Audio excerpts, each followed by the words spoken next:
Ya vimos la regresión cuadrática, ahorita vamos a ver métodos de selección de variables. Bueno, para eso me voy al script clase 5D, métodos de selección de variables. Y lo que tengo es un archivo con el que ya he trabajado, que es UNICEF, aunque será una versión un poco diferente, porque no tiene todas las variables. Y bueno, lo que voy a hacer es borrar todo esto mejor para tener mayor, un mayor espacio por acá. Este no. Y sería acá regresión cuadrática, ya lo vimos.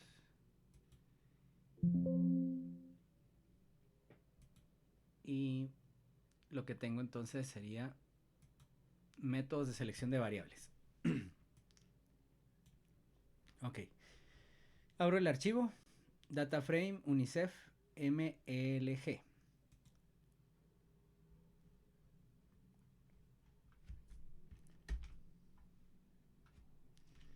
Tidyverse me va a servir. Y quiero saber qué variables incluí en este archivo. Solo tengo tasa de alfabetización de mujeres, esperanza de vida al nacer, nacidos vivos por mujer, tasa de mortalidad infantil, PIB per cápita en dólares y gasto público en salud.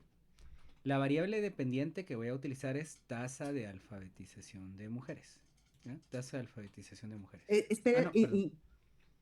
profesor, espérame, solo tal vez si puede regresar a cuando se cargó otra vez, perdón. Sí, claro. Bueno, estoy partiendo del data frame, del script llamado métodos de selección de variables, clase 5D. Lo que estoy haciendo es abrir un archivo en formato CSV. Ya hemos trabajado con el data frame UNICEF, pero yo tengo una versión reducida acá, a la que le he llamado MLG, porque me va a servir después para trabajar el modelo lineal general. Esto lo estoy asignando al objeto UNICEF. Abro la librería o biblioteca Tidyverse y quiero saber qué variables tengo en esta versión. Bueno, lo puedo buscar aquí con names UNICEF, y si no, pues aquí puedo ver el data frame también. Una cosa que es importante es de que hay bastantes valores perdidos, estos NAs por acá. La variable que voy a utilizar como variable y dependiente o variable de respuesta va a ser la esperanza de vida al nacer. Esta es la variable que quiero predecir. De ahí las otras, tasa de alfabetización, mujeres, nacidos vivos, todas esas son las que voy a utilizar. Además hay una variable que dice correlativo, que simplemente nos habla del número de observación. Lo que voy a hacer es una versión diferente de esta data frame. Una versión donde ya no voy a elegir esta versión correlativo. También podría ser una selección quitando esa variable. Pero bueno, dice. Pero más que eso, lo que quiero es lo siguiente. Como ustedes ya se dieron cuenta que hay bastantes valores ahí perdidos, para UNICEF estoy utilizando el comando filter que pertenece a dplyr. ¿Sí? Este filter me va a eliminar o va a filtrar a todas aquellas observaciones que están perdidas para cada una de las variables que tengo acá, que sería, eh, vamos a ver,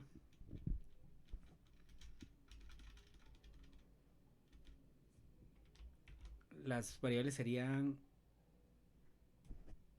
tasa de alfabetización en mujeres, nacidos vivos por mujer, tasa de mortalidad. Todas las variables tienen valores perdidos. En ese caso, lo que debo de hacer es quitar todas aquellas filas donde haya un valor perdido de cualquiera de las variables. Bueno, ¿y qué es lo que quiero hacer?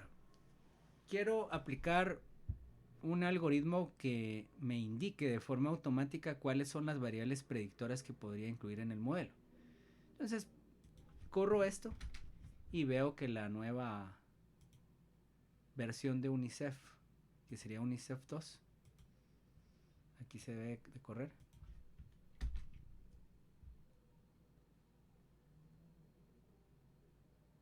Quiero ver qué pasó acá.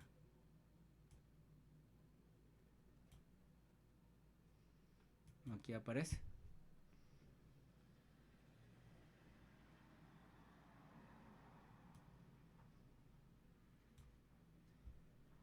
Ya no incluye valores de tipo NA. ¿Sí? En ninguna fila tengo un NA. Se redujo de 202 observaciones a 77 observaciones. ¿Cómo hago esto? Pues simplemente utilizando filter y varios filtros. Que no haya un valor perdido en esta variable y que no haya un valor perdido en esta otra y así. Luego voy a definir un modelo vacío. Entonces, esto es lo que voy a crear aquí. Data igual UNICEF 2.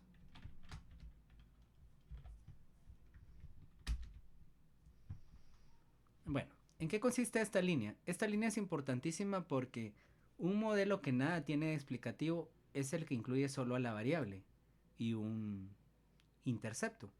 Entonces, estoy creando un modelo lineal al que le estoy llamando empty model, que incluye solo la explicación de la variable de respuesta en función de ninguno de los predictores. Entonces lo pongo aquí como en función de 1 de la data UNICEF 2. Y ahí está.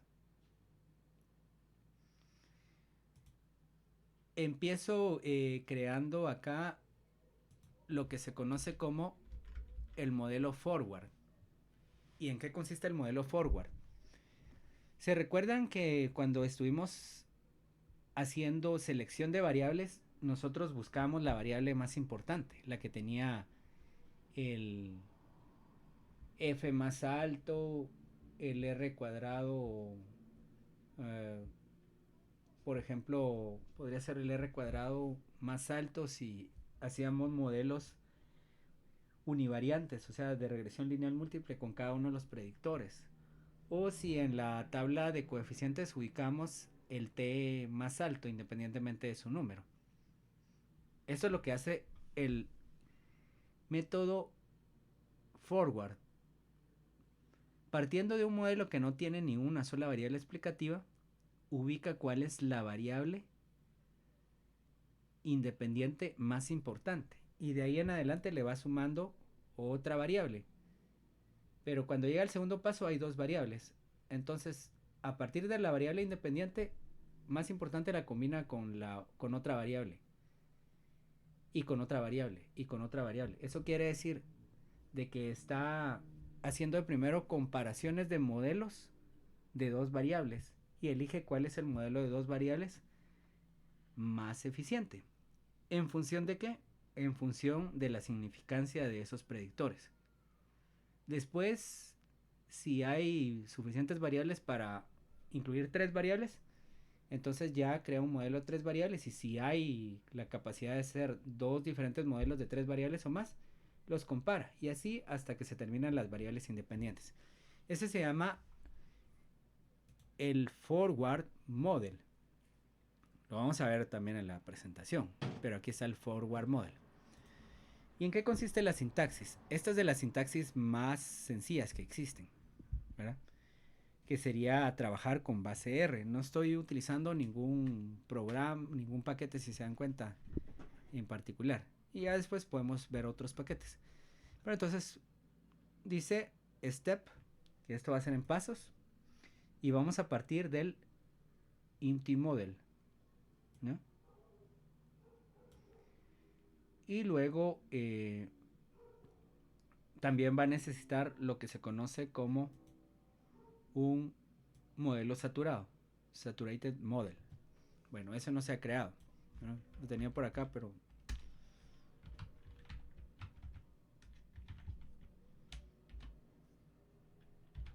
¿y ese en qué consiste?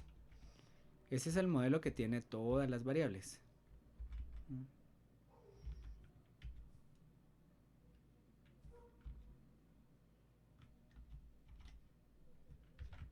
Esperanza de vida al nacer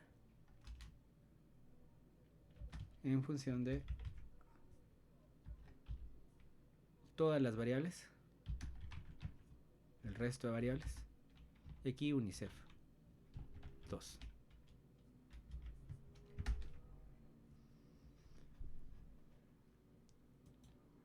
Y vean, este tiene todas las variables. Correlativo no era una de las variables que yo quería dejar acá. Entonces pude haber creado un UNICEF 3 que sería seleccionar únicamente las otras variables, excluyendo correlativo. Pero la voy a dejar ahí porque igual este modelo me va a decir de que UNICEF, la variable correlativo no me sirve para nada. Bueno, entonces esto es esperanza de vida al nacer en función del resto de las variables. O sea que tenga todas las posibles variables predictivas. Eso tiene ese modelo. Y si yo los quiero ver, pues entonces simplemente los busco por acá. El IMT model. Vean, es este que no tiene ninguna variable predictiva.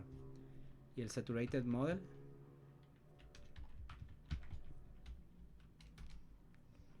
que incluso tiene correlativo, que eso no sirve para nada, ¿verdad?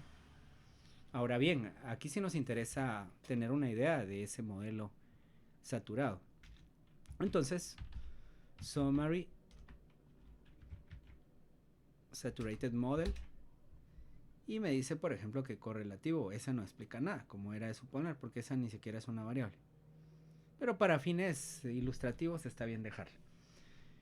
Ahora las otras variables todas son predictivas. Tasa de alfabetización, nacidos vivos, tasa de mortalidad, PIB per cápita dólares y gasto público en salud. Esas son 6 variables. Bueno, ¿será que existe un modelo mejor que este que tiene 6 variables? O este que tiene 7, definitivamente sí, el que no tiene correlativo, eso ya lo sabemos. Pero ¿existirá un mejor modelo que este que tiene tasa, nacidos, tasa, que tiene estas 5 variables predictoras, las cuales todas son significativas? Bueno, pues en ese caso posiblemente no, porque yo elegí ese conjunto de variables sabiendo su capacidad predictiva y me va a servir para algo más. Pero ya les voy a poner otro ejemplo y no se preocupen por eso. Entonces está aquí ya están los dos modelos. ¿Cuál es la sintaxis? Forward Model va a ser el modelo que nos tenga el mejor modelo a partir de la técnica Forward. La sintaxis es step, se parte del empty model y en scope voy a tener un objeto de tipo lista. De tipo lista porque incluye dos modelos lineales y los objetos modelos lineales son listas, no son ni vectores ni otra cosa, son ni data frames, son listas. Entonces en lower voy a poner el empty model y en upper el saturated model. Y otro argumento más que sería direction y es forward. Bueno, entonces selecciono eso y aquí voy revisando qué es lo que pasa. Esta es una versión antigua de este comando en R, ¿verdad? Tiene muchas limitaciones, aunque es muy explicativa. En otras versiones ustedes van a ver incluso hasta gráficos. Pero esta es la que traía hoy para que ustedes la aprovechen con esto la asignación que ya tienen ahí, que es parte de la tercera hoja de trabajo, pero pueden empezar a trabajar ya con eso. Con base en lo que vimos hoy, porque es exactamente replicar lo de R y lo de Yamovi, que vamos a ver más adelante. Entonces acá tengo que el primer modelo tiene un AIC de 308.55. Como no tenía ningún predictor, yo supongo que este AIC es el más grande que voy a encontrar acá. En el paso número 1, bueno, ya seleccionó la primera variable. Y la mejor variable predictiva es tasa de mortalidad infantil. Es lo primero que vemos acá. Y vean, de 308 en AIC se pasó a 151. Recordemos que este es un criterio de pérdida de información, si lo queremos ver acá.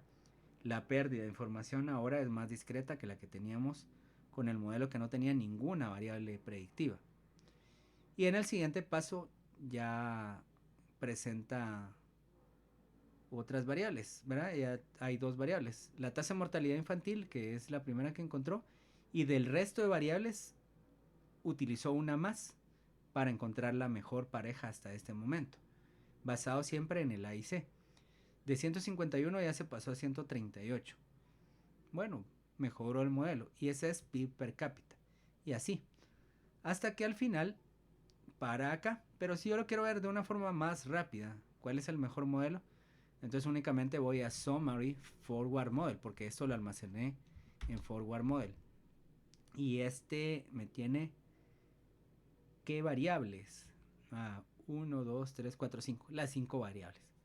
Porque yo ya las había elegido así para este ejemplo. Sin embargo, pues también está bien que haya utilizado este ejemplo para ver que una vez que las variables ya habían sido seleccionadas por su capacidad predictiva, mmm, se eligieron todas. No había ninguna razón para no elegirlas. Y tenemos un R cuadrado ajustado de 0.91. Es un R cuadrado bastante bueno. Hasta ahí se queda ese forward model. Ahora, ¿en qué consiste el backward model? Este es al revés. Parte del modelo saturado, el que tiene todas las posibles variables. Y vean, en un modelo llamado backward model voy a almacenar lo que me dé esto. En scope pongo otra vez la lista así: lower empty model y upper saturated model, pero en direction backward. Y ahí está. Entonces eso lo almaceno en ese objeto y lo que yo puedo ver ahí es de que va a partir del modelo que tiene el menor AIC. Pero en otro ejemplo, pues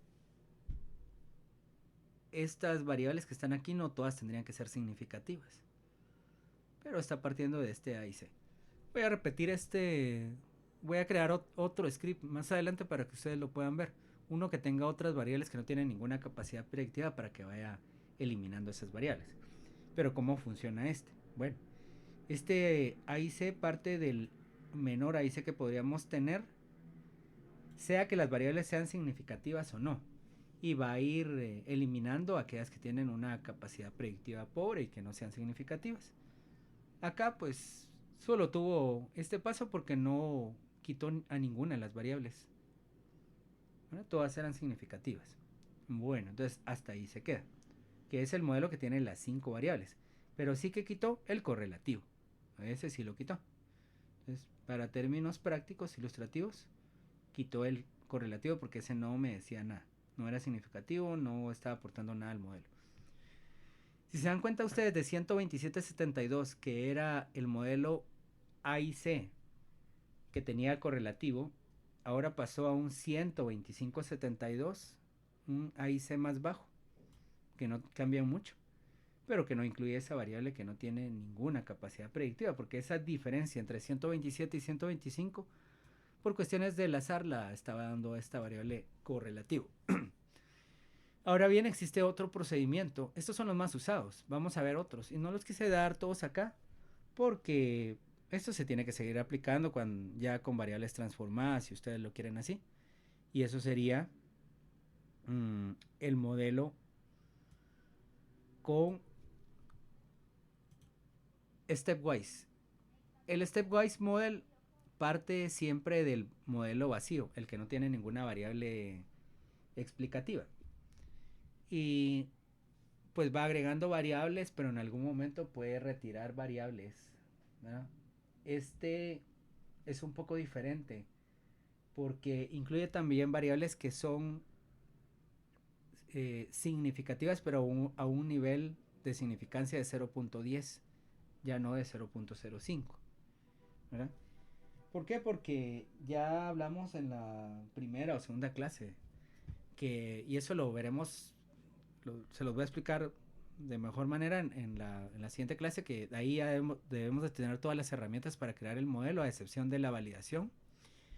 Y es que debido a las interacciones, ustedes pueden encontrar que una variable que aparentemente no es significativa, cuando se relaciona de forma univariante en un modelo de regresión lineal simple con la variable dependiente, sí lo va a hacer cuando se incluyen otras variables, porque puede haber un efecto de confusión.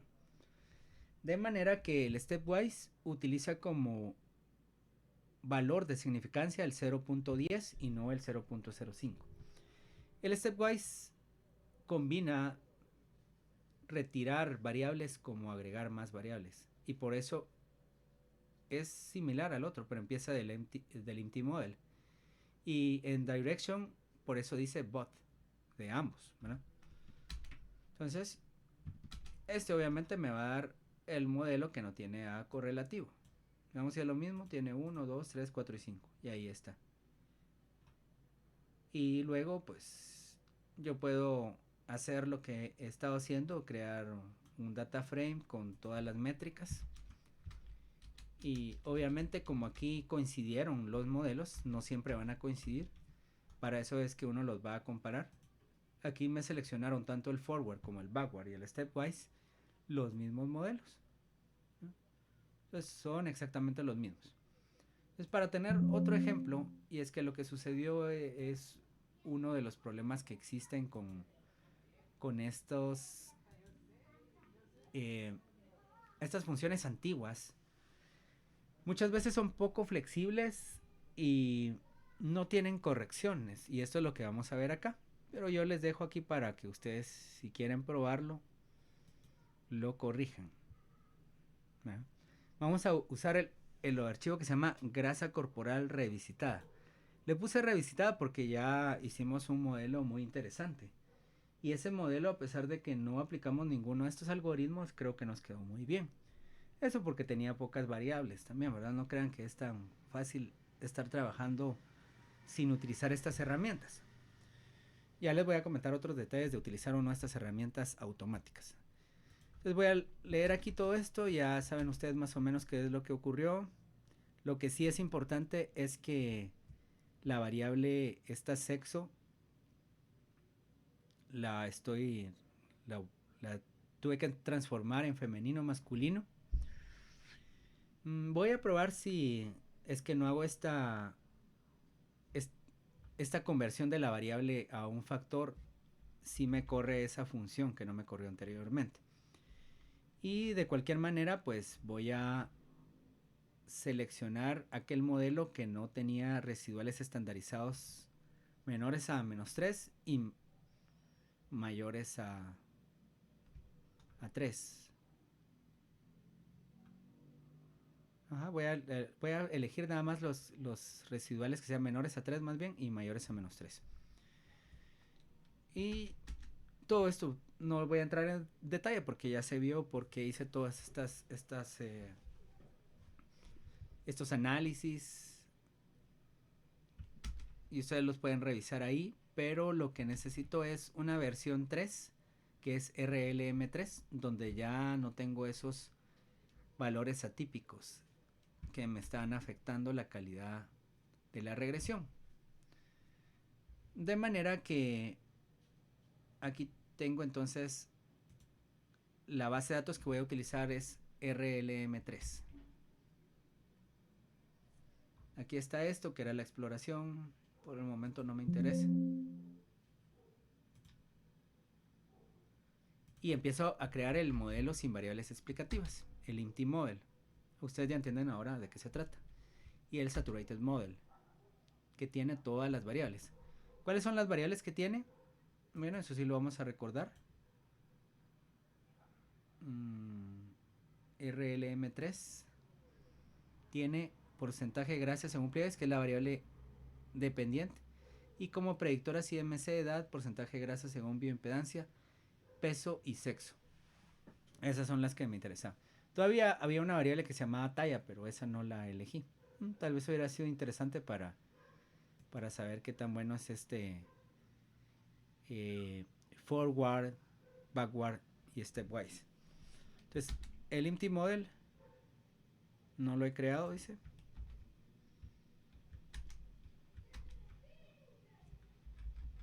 Ok.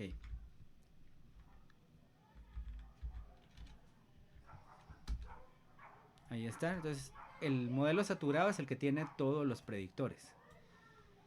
Y el modelo vacío, el que no tiene ni un solo predictor. Ok, ahí están ahí, esos modelos. Y empiezo entonces con el forward model. La sintaxis ya la conocían. A partir del empty model, del empty model al saturated model con la dirección forward. Y en el summary anteriormente hizo todos esos pasos que ya analizamos. Pero el que me da, vean, es el que ya habíamos elegido en el ejemplo. Porcentaje de grasa, bioimpedancia, sexo y edad. Nosotros llegamos a esta respuesta de una forma más manual y no de una forma automática. Y este tiene un R cuadrado ajustado de 0.74, no está nada mal, ¿no? Ahora vamos a ver si me corre el backward model. Sí, esto no sé qué pasó por acá y pensaba que tal vez por estar utilizando esta versión. Alguien me explicó que le consulté que posiblemente por usar esta variable categórica que es de sexo, pero bueno, ya lo revisaré.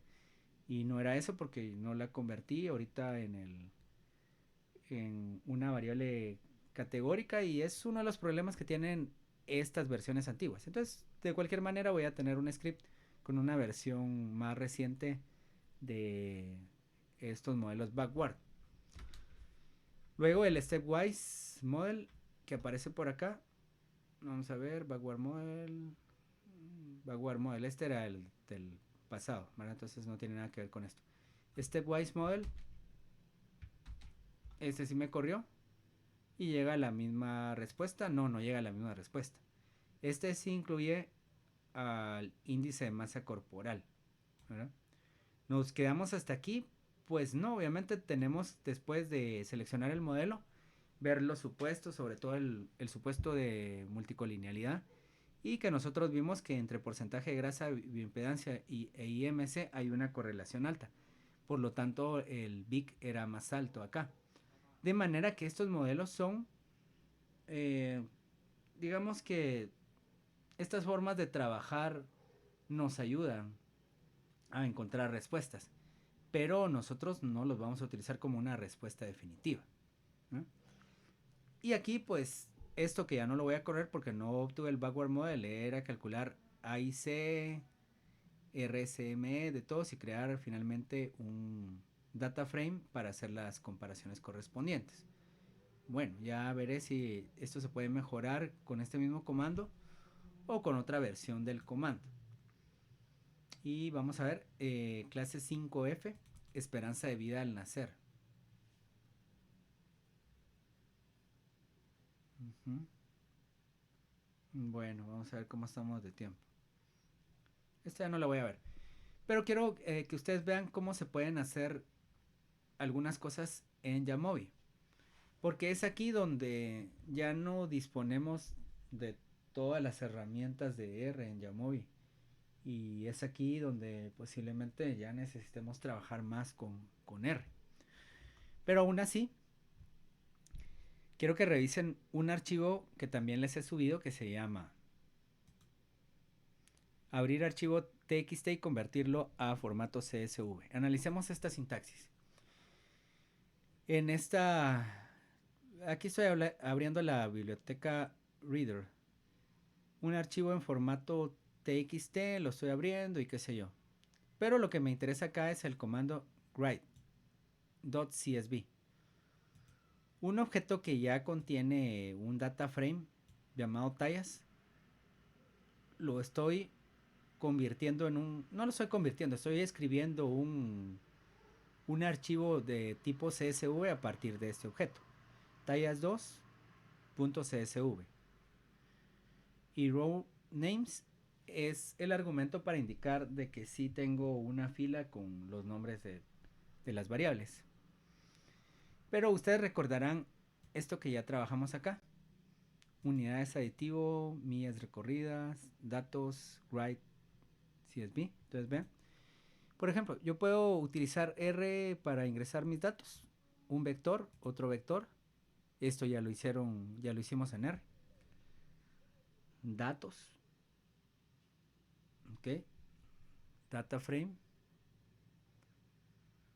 Lo convertí en un data frame y ese data frame almacenado en datos con la opción write.csv, el objeto de datos, me sirve para escribir un archivo llamado datos aditivo recorrido.csv y ese va a estar almacenado obviamente como elegí la opción session set working directory to source file location, lo va a almacenar en esta carpeta donde tengo mi script. ¿Y cómo se llama? Se llama Mm,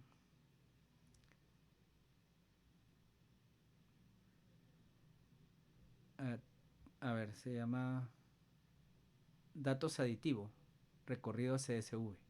Y aquí está. Bueno, entonces lo siguiente que voy a hacer es ir a Yamovi y voy a abrir ese archivo que ya está en formato CSV. ¿No?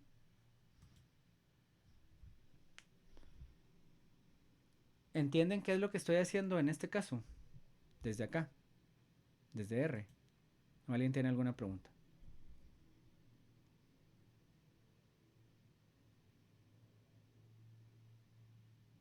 Lo convirtió a CSV como Excel para poderlo jalar desde Yamovi, ¿no? Eso es lo que está cambiando, pasando los Ajá, datos de una forma a otra. va, perfecto. Entonces, esta sintaxis es la que les va a servir para poder resolver esa... Bueno, es parte de una hoja de trabajo, como les dije, pero que está en la plataforma como, creo que decía, eh, asignaciones, ¿no? Bueno, asignaciones dice, para el ejemplo, regresión cuadrática 1. Yo estoy haciendo el regresión cuadrática 2, ¿no? Desde R prepara un archivo en formato CSV, importa el archivo CSV en Yamoy y haga una regresión cuadrática. Presente cuadro de coeficientes, cuadro de ANOVA y evaluación de supuestos. Ok, entonces eso estoy haciendo acá. Ahora me voy acá. Abrir. Sí, puede ser abrir. Me recuerdo que en alguna versión era abrir. Si no, pues... Sí, de abrir. No tengo que usar la opción importar. Entonces sería ubicar aquí datos aditivo recorrido. A abrir. En formato CSV.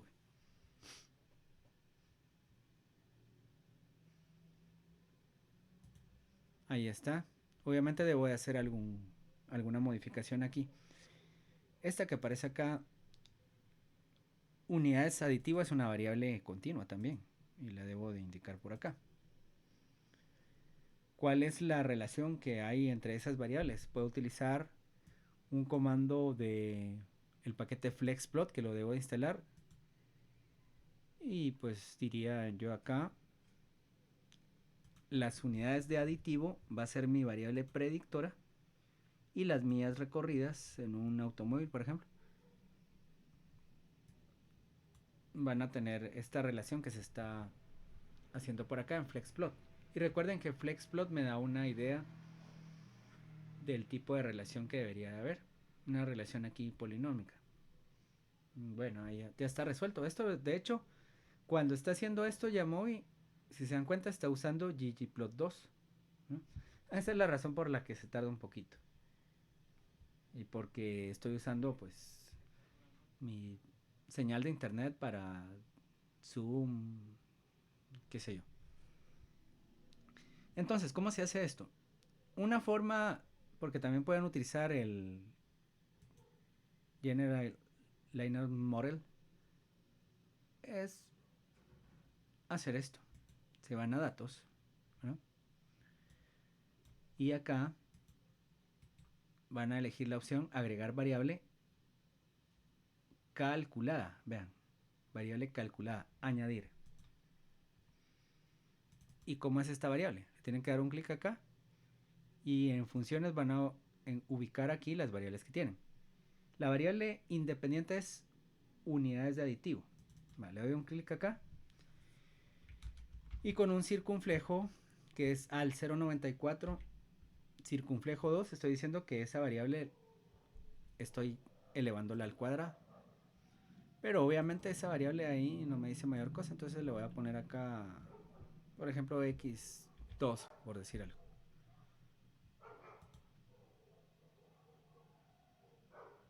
Entonces 2 cuadrado 4. Está bien, ¿verdad? Entonces, si se dan cuenta ya tengo la variable x y la x2. Y me voy acá a regresión, regresión lineal.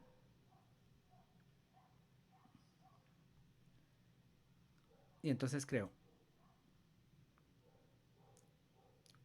millas recorridas, variable dependiente. covariables, x cuadrado. Bueno, otra vez, comprobaciones de supuestos. Ya sé que va a haber colinealidad, ¿verdad? BIF 12.4. Por lo tanto, eso no me preocupa. Normalidad, residuos, bueno, voy a usar solo por el momento autocorrelación, normalidad y residuos. Y mientras está cocinando eso, pues aquí yo busco las mediciones que me interesan, que sería, estoy pidiendo, recuerden, una prueba de ANOVA. Bueno, ¿eso dónde está? En ajuste del modelo, la prueba global del modelo. R no me sirve para nada, R cuadrado corregida, bueno, está bien. A y C, B y C, RMC, que son los que más hemos utilizado. Y la prueba global del modelo es esta. No pedí una prueba omnibus, porque yo solo quiero el cuadro de coeficientes, que sería este. El cuadro de ANOVA, que está por acá.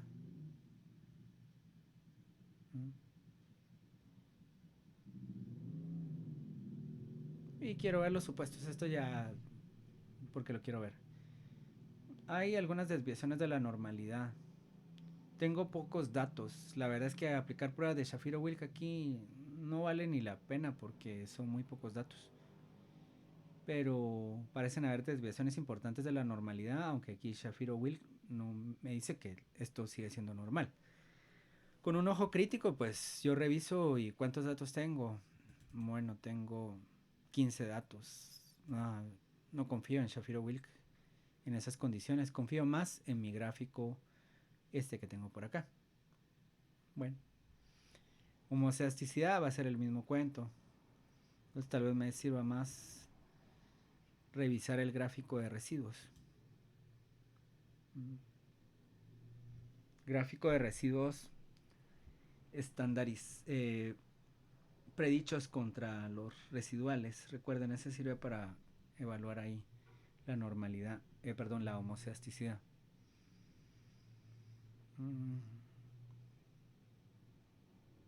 No veo algún patrón, no sé, podría ser que sí, pero bueno, por el momento me quedo con el procedimiento. ¿Vieron todo lo que hice? Eso es lo que espero de acá, con el otro ejemplo que aparece allá. El caso A, manejo de R. Aplique los métodos de selección de variables aprendidos en la clase DataFrame,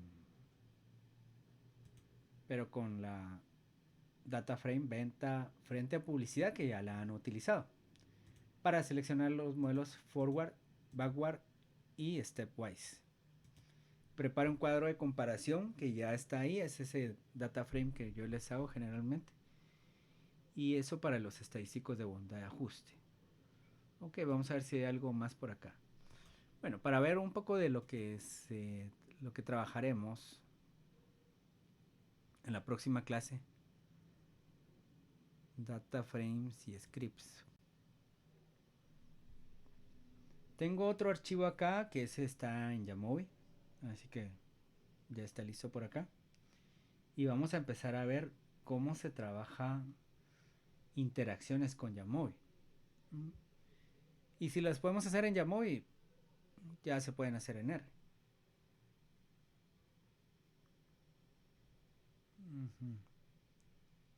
Bueno, aquí lo busco. Es un archivo de Jamovi, interacciones, si alguien lo ve por acá. Bueno, aquí tengo otro también que quería ver con ustedes.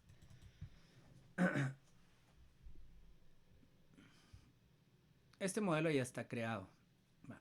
Otra de las ventajas que ustedes tienen para trabajar con Jamovi es que les puede servir para la docencia. Si ustedes van con sus estudiantes y quieren tener preparada ya la clase y que ellos sepan de dónde se obtuvo todo esto, lo pueden llevar así. Existe un paquete que se llama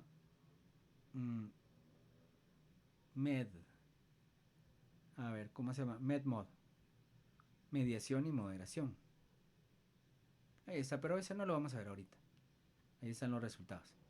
Ahora bien, ¿cómo se hace el modelo de interacciones, ¿no? Entonces esa es la parte que me gusta de Yamovi, que hace reproducible todo. Dice, tasa de partos adolescentes, infrapeso en mujeres para predecir la tasa de mortalidad neonatal. Ok, bueno, entonces, ¿y esto dónde lo hice? Infrapeso por tasa de partos adolescentes. Entonces me voy a constructor del modelo y vean, en bloques tengo tasa de partos adolescentes, infrapeso en mujeres, y tengo también la opción de interacciones, ¿no? Entonces cuando yo selecciono interacción, ya aparece esto que está acá automáticamente, infrapeso en mujeres. Pero ¿cómo se le indica a R esto? Pues simplemente cuando decimos Y en función de A más B, entonces Y en función de A por B, con un asterisco. ¿Y qué es lo que nos queda acá? Bueno, eso lo dejé para la próxima clase, porque creo que teníamos muchos conceptos hoy. Y lo otro ya solo son transformaciones. Cuando en un modelo de regresión ustedes tienen los efectos principales, que serían tasa de partos adolescentes, infrapeso en mujeres, o tienen los efectos de la interacción, ¿verdad? Lo que no es interacción son efectos principales. Y si la interacción es significativa, ustedes van a hacerle caso a la interacción y ya no a estos efectos que están por acá. Entonces dice, la interacción es significativa. Estas gráficas me van a servir para entenderlo mejor. Bueno, esa es una de las cosas que tenemos por acá. Y para finalizar la parte práctica de hoy, yo tengo un archivo aquí que se llama ovario poliquístico. Y vean, este es un modelo que está creado casi solo con variables cualitativas, ¿verdad?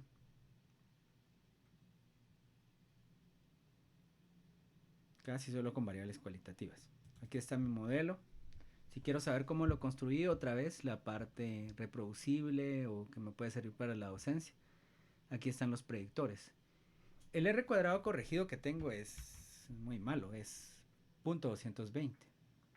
Bueno, entonces necesito que empiecen a trabajar con este, ¿verdad? Eso les queda como parte de la tarea. Voy a poner algún ejercicio en la hoja de trabajo de esto que está acá. Pero ¿de qué manera lo van a hacer? Bueno, veamos. Estas variables son significativas o cercanas a la significancia. ¿De qué se trata esta investigación? Bueno, se trata de que hay una enfermedad conocida como el síndrome de ovario poliquístico. Dentro de sus posibles síntomas podrían estar trastornos de la menstruación, a veces pueden haber cuestiones como pérdida de cabello, que sería alopecia, y entre otros signos que están por acá, síntomas. Y hay de todos estos alguna variable que no tiene ninguna capacidad predictiva de todas las que aparecen por acá. Las que quedaron fueron las que yo fui probando, ¿no? Voy a probar tal vez con esta de acné. Entonces vean el R cuadrado corregido, .220 antes de agregar esa variable. ¿Qué pasa ahora? Acné. ¿Qué pasó con el R cuadrado? No lo sabemos todavía, ahorita lo está pensando. Voy a ver, antes de ver el R cuadrado, voy a ver el valor P de esta variable que sería acné. .378, no es significativa. El R cuadrado, ¿qué pasó con el R cuadrado? Corregido.